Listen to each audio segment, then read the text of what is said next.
ఆ రోజు ఏం జరిగిందో మొత్తం చూస్తూనే ఉన్నారు కదా అండి. వార్తలు ఎన్నో వస్తున్నాయి, టీవీ 9 వస్తుంది, ఈటీవీ వస్తుంది, మొత్తం చూస్తూనే ఉన్నారు కదా. ఆ రోజు ప్రత్యేకంగా జరిగేది ఏముంది అక్కడ?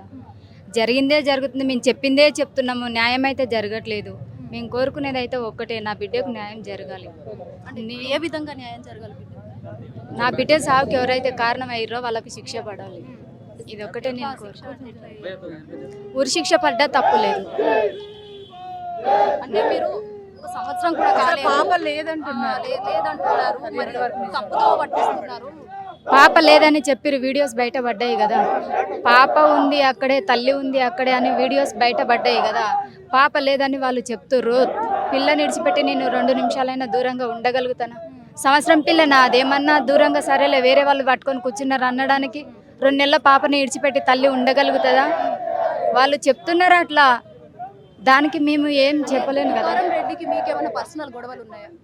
ఏ గొడవలు లేవు, ఏ గొడవలు లేవు. వాళ్ళు ఏం మనసులో పెట్టుకున్నారో తెలియదు కానీ ఫస్ట్ నుంచి అయితే ఏ గొడవలు లేవు, జాతరలో జరిగిన గొడవ తప్ప.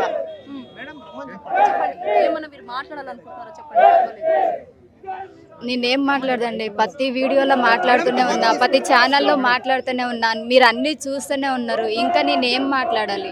నేను మాట్లాడాల్సింది ఏం లేదు. నా పాపకు ఏదైతే న్యాయం జరుగుతుందో ఆ రోజే నా పాప ఆత్మశాంతి అనుకుంటా. నేను ఇంకా ఎక్కువ మాట్లాడలేను మేడం, ఎందుకంటే రోజు చూస్తున్నారు కదా, రోజు మాట్లాడుతూనే ఉన్నా, రోజు చూస్తూనే ఉన్నారు. నేను ఇంతకంటే ఎక్కువ చెప్పలేను. ఇంకా నా పాప సావుకి ఎవరైతే కారణమైనరో వాళ్ళకి ఉరి శిక్ష పడాలి.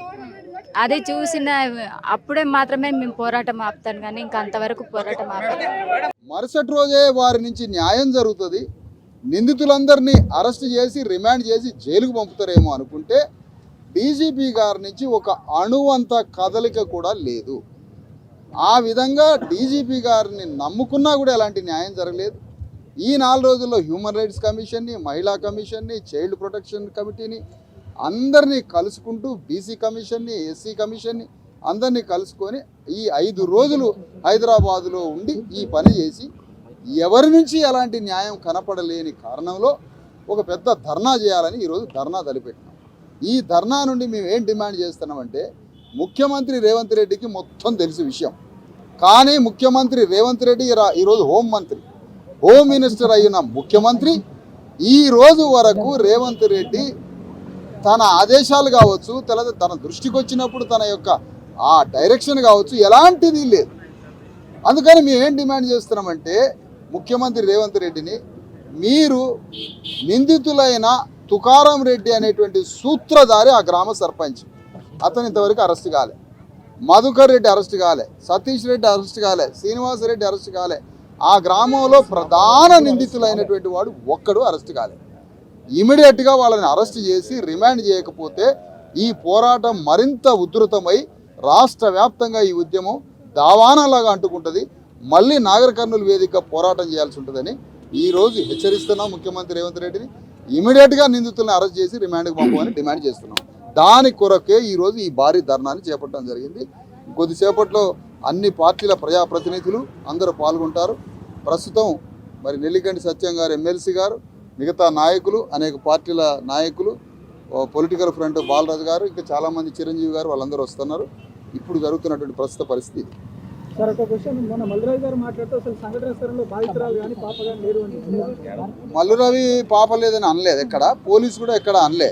అంటే ఆ ఘటన వల్ల చనిపోలేదు, వేరే ఆరోగ్య సమస్యల వల్ల చనిపోయారు. ఘటన వల్ల ఎట్లా, ఏ బేస్తో అంటాడు మల్లురవి గారు గౌరవ పార్లమెంటు సభ్యులు ఏ విధంగా ఆ పాప సహజ మరణమని ఏ విధంగా చెప్పిండు, ఏ బేసిస్తో చెప్పిండు?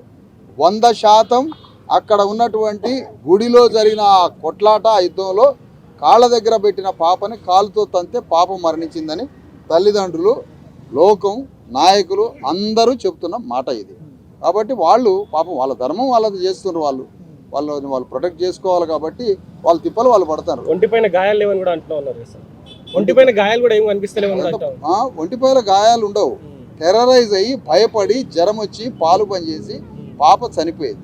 ఒంటిపైన గాయాలు, చిన్న పాప మీద ఒంటిపైన గాయాలు ఎట్లుంటాయి? ఉండవు కదా. చైల్డ్ సైకాలజిస్టులు అడిగి చెప్తారు పాప ఎట్లా మరణించిందని. బలహీనమైనటువంటి కేసులు నమోదు చేసి ఇవాళ బాధితులని న్యాయం చేయడంలో ఈ ప్రభుత్వం వైఫల్యం చెందింది. ఇలా ఈ తెలంగాణ సమాజం అంతా కూడా ముక్త కంఠంతో మరి నేరస్తులను అరెస్ట్ చేయాలని ప్రజా సంఘాలు, బీసీ వర్గాలు, ఎస్సీ సంపన్న వర్గాలు ఒకవైపు డిమాండ్ చేస్తూ ఉంది. హైదరాబాదు నగరంలో ఇవాళ గత 5 రోజులుగా బాధితులు డీజీపీకి ప్రభుత్వానికి విన్నవించినా కూడా ఈ ప్రభుత్వం స్పందించకపోవడం, మంత్రులు కానీ మరి రాష్ట్ర ప్రభుత్వం కానీ స్పందించకపోవడం దురదృష్టకరం. ఈ తెలంగాణ నేల మీద జరిగినటువంటి ఇటువంటి బాధితులని మరి ముఖ్యంగా మరి అరెస్ట్ చేయాల్సిన బాధ్యత, నేరస్తులను అరెస్ట్ చేయాల్సిన బాధ్యత ఈ ప్రభుత్వం మీద ఉంది. ఈ రకంగా నేరస్తులను ఎన్నికేసుకొస్తే ఈ ప్రభుత్వం, గత ప్రభుత్వాలు మరి అనేక సందర్భాల్లో బీసీల మీద, ఎస్సీల మీద దాడులు చేసినప్పుడు జరిగినటువంటి సందర్భాన్ని గుర్తు చేస్తూ మూల్యం చెల్లించుకోక తప్పదు. అందువల్ల ఇప్పటికైనా ఈ ప్రభుత్వం స్పందించి న్యాయ విచారణ జరపాలి. ఎందుకంటే ఇదేదో ఎక్కడో జరగలేదు, ఒక గుడిలో వేలాది మంది, చాలా మంది ముందర జరిగినటువంటి ఘటన. ఈ ఘటనని మసిపూసి మాడికాయ చేసే విధంగా కాకుండా మరి తప్పకుండా నిందితులను అరెస్ట్ చేయాలి. దీన్ని ప్రభుత్వం బాధ్యత వహించాలని ఈ సందర్భంగా డిమాండ్ చేస్తూ బాధితులకు న్యాయం చేయాలని సిపిఐ పార్టీ పక్షంగా డిమాండ్ చేస్తా ఉన్నాం. చెప్పండి అన్న, మరి ఏ విధంగా ఆ పాపను అయితే చనిపోయిన పాపను తీసుకొని రాలేము, బట్ వాళ్ళకి ఏ విధంగా న్యాయం జరగాలి?